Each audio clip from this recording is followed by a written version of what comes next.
Types of sampling. There are two types of sampling. First, probability sampling. Second, non-probability sampling. Probability sampling is of 5 types: simple random sampling, stratified random sampling, systematic sampling, cluster sampling, multi-stage sampling. Non-probability sampling is of 4 types: convenience sampling, judgment or purposive sampling, quota sampling, snowball sampling. Now, probability sampling. What is probability sampling? Every member of the population has an equal chance of being selected. Now, simple random sampling. Simple random sampling, every member of the population has an equal chance of being selected. For example, lottery method, dice. Second, stratified random sampling. In stratified random sampling, the population is divided into mutually exclusive groups and random samples are drawn from each group.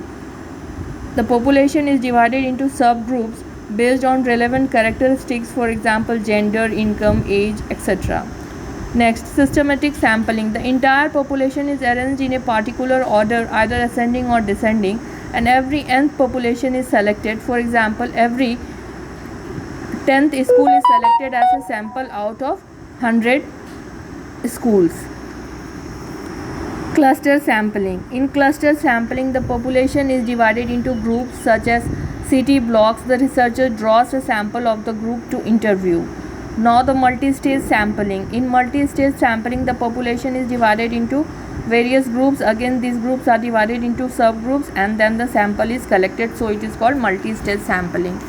Now, non-probability sampling. What is non-probability sampling? In non-probability sampling, all the members of the population do not have an equal chance of being selected. Now, talking about convenience sampling. Convenience sampling, the researcher selects the most accessible population members.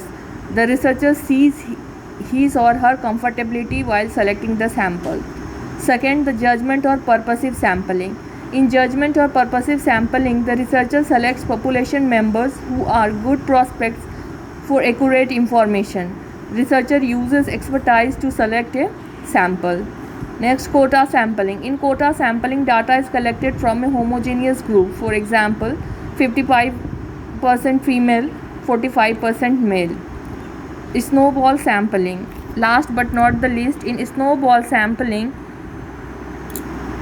participants give other participants, that is participants via other participants. For example, if you have one person as a sample, then he will give you the reference of other person. Now the other person will give reference of the next other person. This way the snowball sampling takes place. That's all.